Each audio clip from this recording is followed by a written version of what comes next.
Ole hin zawain chi bai ule Sainik School Chhingchhip palu tang khan in admission kha tuna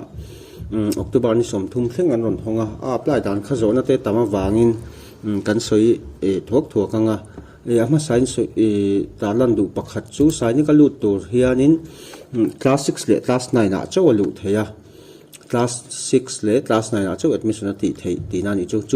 class 6 tur tan kum som atanga som patni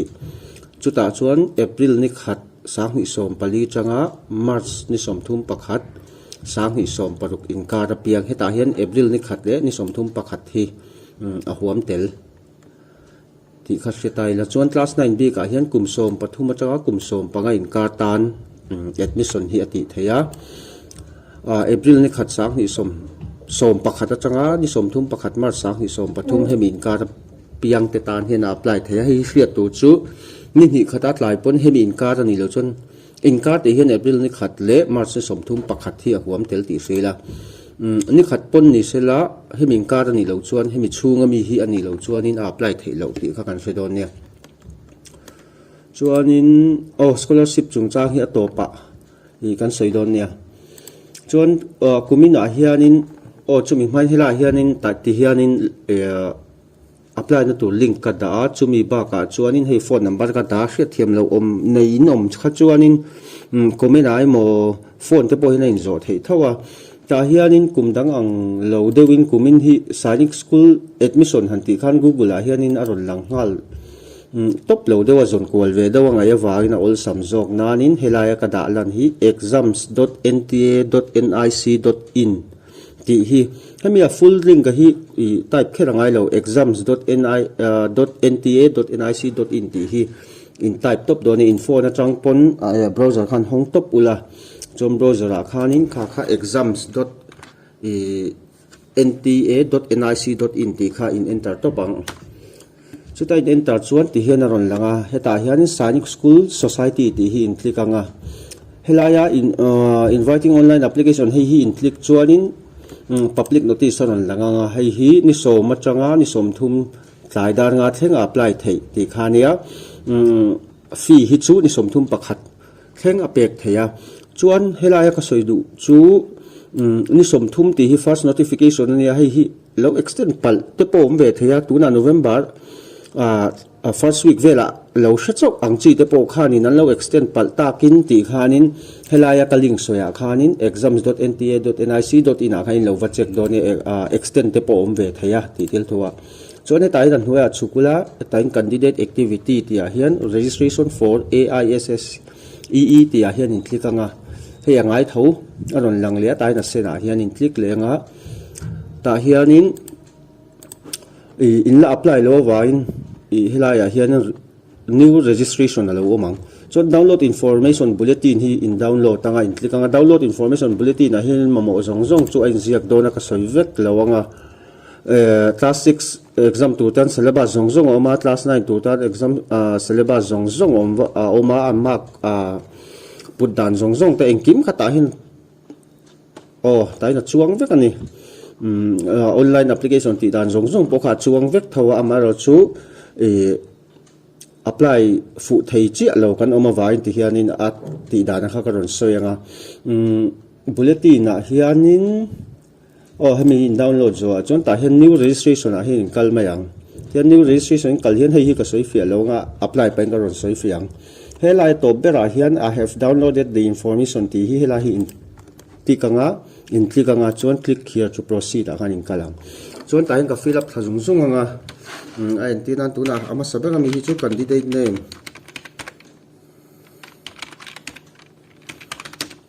hi chu as example tur ni vain ka da thadu top ang chuan man ta hianin ka da anga class 6 sami tur angin ka tianga 2014 atang 16 kara piang turan ni awangin 2015 in kadang chuan mi patan candidate tamjok mi pan ni le dona vain ta hin angai chi in chuang achunga in chutang chi hi a confirm na turania ta hianin in address premises number name te hian in house number po in da le in du le da ta ula chuan locality ah hianin hian ka danga sub locality sanpa kan nei lo wangin ta hianin te khinanin aizol om lawang chi kha kan ni chuan hei ta hianin Chhingchhip ti ka danga chuan country India ti kha in ti kha taipula India ron langanga chuan in state ahin MIZ ti kha taipula ti khina ron lang mai ang all sanan chuan Chhingchhip district ming angin ka fill up dona chuan hei hi hriat tur email address le mobile number hi poimo lutuka atopa information confirmation page zong po email a rong kal dona chuwang chuanin email hon thei nge man lai nge man chun zom nge tur khaman tur ta hian email address a hian ta hian horop te le horop tu hi email hi a fan lo ni hriat mai mai a ai lang vek ate pon chula horop pui pon chula chuan mobile number hi man lai nge angai na san chu OTP thleng dona hi ka number pakhat zo ki ti hian ka da chinang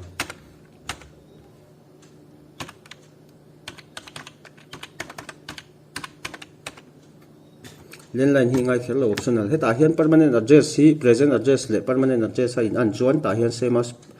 in tianga ni lo chon tai nin enter thaleng ta hian kei chu ka permanent le communication address in an wagin same as present address ka taipa ta hian password a hianin horop pui horop te number character chu ho chu a om tel nge ngei tur ani lo chuanin atlang thei lo tai chuan security question a hi chuan in du ber kha le kha bungai nat ber tiang chi khanin ka danga hei chu helai hi kapcha ti a hnuaya hringang zel hi phek tin a om don hei ka soinon to longa kapchai chu a hnuaya injia kang ang hi type lu top tu chuan submit a in kalang hei submit anga hei achunga in type zong kha ron lang ta ka hming adike ka hei ka pa hming po adik kanu hming po ti khanin en kop zelanga adik vek chuan in date of birth hei hi in check vekang chuan in tik vekanga ato pa hin helai hi I agree ti hi submit and send OTP for verify yes in tiang chuan ta hianin mobile number in chutluwa khanin OTP lo thlenganga hei kan check lok ngai ke mun OTP te hi OTP lo thlenga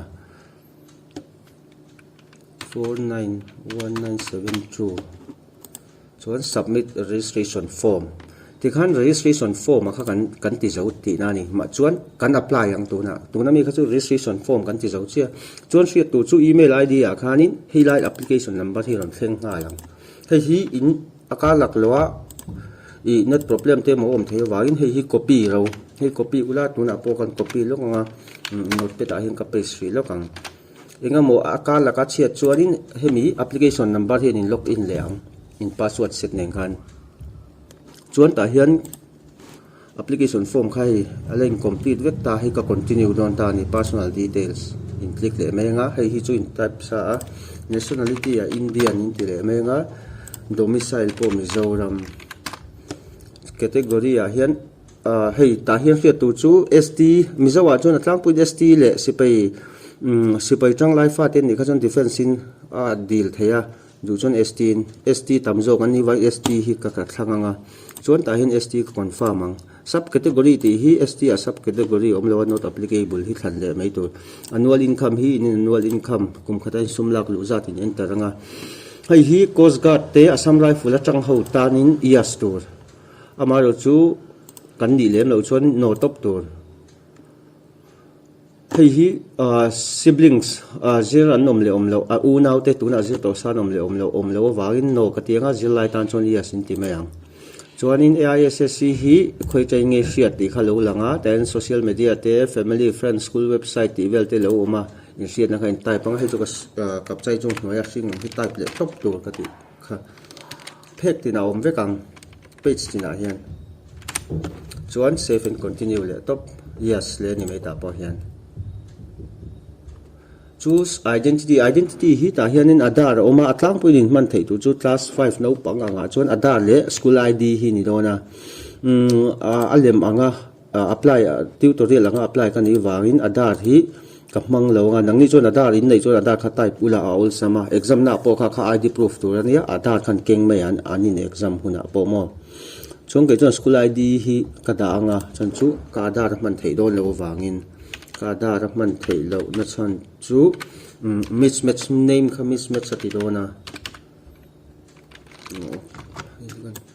ka ID number hi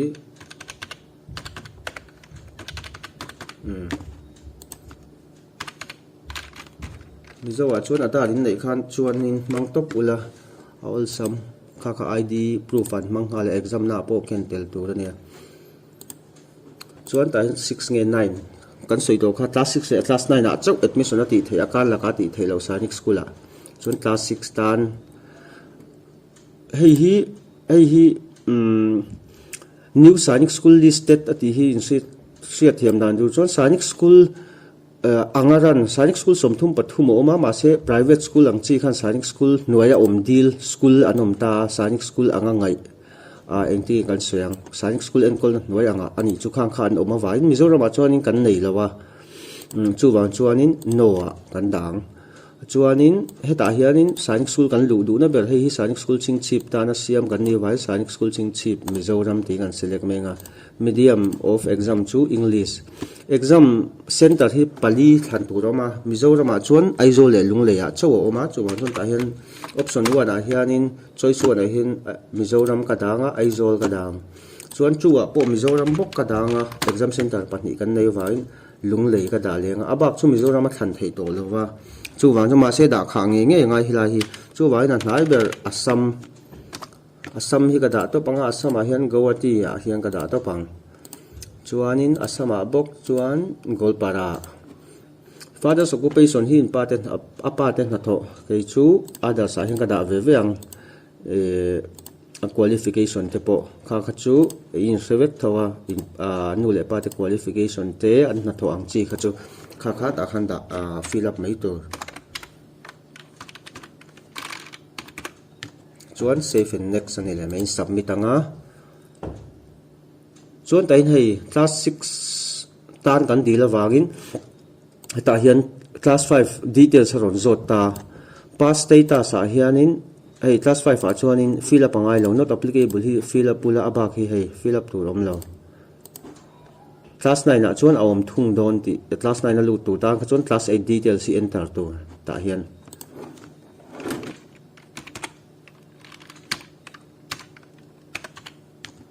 chuan save and continue kal lenga yes chu chuan exam a mani lo Sainik entrance hi lo ti toem ti chuan la ti lawa no chuanin Sainik staff fai ni em ti khania in annu le patet na thok Sainik na thok anom lo chuanin no to heta hin Sainik ti hian Sainik school na thok an ni le ni lo o annu mo an pate mo kha Sainik School an na thok anom chuan yes tu na nia ang lo wain kano chuan save and continue a hen kal le mai to helai hi chia chen tu photograph ka upload ang passport hi siam sa kan nei wangin helai a hianin in siam sa lo chuan hemi size a hian ti hian in zoom out anga ti hian in danang amaro chu ke chu asai si ka siam dik sa ve ka wangin chu wanjon upload original ka tiang chu hria tu chu image hi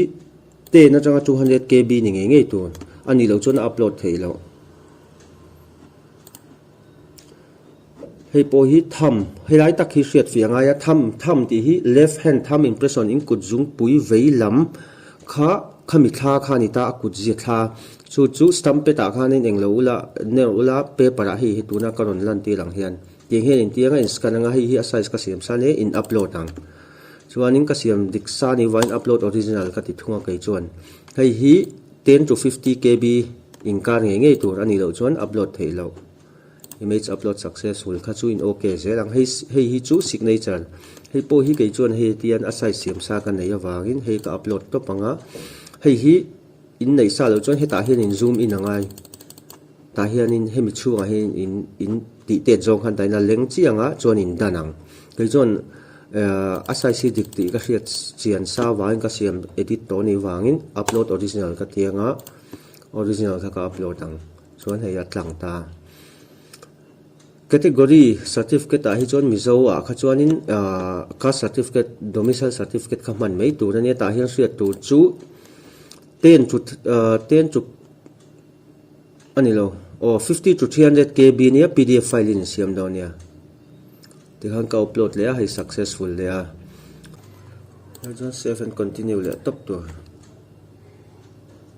ti hianin hei enter zong kha ron lang ta a hei adik vekem ti kha in check anga hei passport ka upload a left hand thumb impression hei kut zung pui vei lam thla ania hei signature hei hi caste tribal domicile certificate birth certificate chuan hei he ta chunga mi ho kha ka soi to kha heng ho zong hi ming hei ta name date of birth gender ti khan in pakhate te khan in han en zelanga ke chu dik vek ti ka hriat chera wain father's name, mother's name, dika, date of birth, dika, gender po dika, category, exam city ka thlan po, educational details hetian adik vek avain dehan ka click vek anga ka click vek nge tu atopa I agree ti hin click anga final submission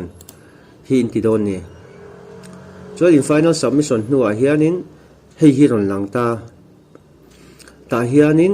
email chu kan verify ang hei email hi kan le verify lawa 97844 ti hianin submit and get OTP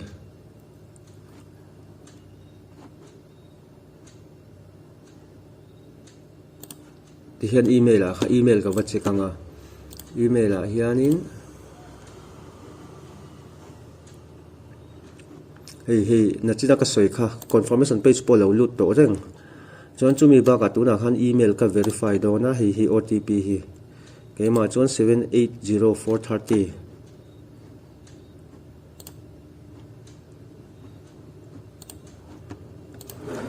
780430 chuan ka verify ang email ka in verify chia chuan ti hianin kha ti zong kha nia mobile number chu kan verify to sa chan chu OTP na china kan thun lut to a mobile number le email ID kan verify nga chon ten pay examination fee hin tianga thain online in pay to mayang khati zong ang khania hriat thiam lo om chuanin komina mo o phone number ta la na po hianin on danga chuan scholarship chungchang a hi toite in hi scholarship Mizoram sarkar ina pek dana ni ta ni income 50,000 cheng singa hnuai lam thakata la lut tan khanan 100% scholarship a pay a above 50% singa chin chung lam atanga hnuai khat hnuai lam pang zong kha 50% chon hnuai khat atanga chung lam pang zong kha chu scholarship a don thei lo ani helaya hianin in lo hisap thiam dan turin awal samzo in Sainik School lu hi mi ho safa tan ti ang chi kha om thina ni ma se ani chi lo in chu chin ula en te na mai approximate amount ka lo soyanga te khin nanin class 6 sa hianin in ron lut do na class 9 ai ron lut don ta in lo thling ta fees hi kum khata nuai ni lo ni tang se chuanin helaya 100% scholarship 50,000 below income tana 100% ti a hi hei hian tuition fee le dietary zong kha huam ta 100% a om zia chuanin nuai khat le singriat board vel kha score ai la don ti na ni chu tiang chi chuan 50,000 below a 50% scholarship pho khan cheng noi nia a kha chuan cheng singkuang board vel kha singriat singkuang vel kha scholarship in mule let le don ti na ni ta kha chuang kha han divide chin ta ula school dang zong a in an fi choi kha monthly in han divide chin ta ula a chuang zong a kha an school lak le an fi choi in ka ra khami a balance amount nang ma ni na parents ina nu le party na kan choi ve kha divide khanin engkim provide vexi hostel vek box si engkim facilities vexi anga chuanin Sainik School hi a fi choi na niam berzok ani mai thei lo chu chin ula ti khana chiang thoim garing noi hi borvel in sen chuanin noi khat sing sari sing riat borvel kha skoin la le dona kha ala banga kha chung koina kan choi ve ni ta kha han divide chin to la kum khata chon an choi tam lem lo thla khata nga khan han chu chin ta ula mo kha ka soi cha ka chan chu tam tak hian kan soi pho to nangin kan hu phur deuh thina Sainik School ti hian chuan khati ang zong khani se a apply na link hi chu kan on dang comment ani lo a ang lo a hen a hnuai hen ka lo danga chuan hei hita link ka po hen hei ta po hi ka da thawa khati zong khani se la hriat thiam lo om chuan in kan in sil zel don ya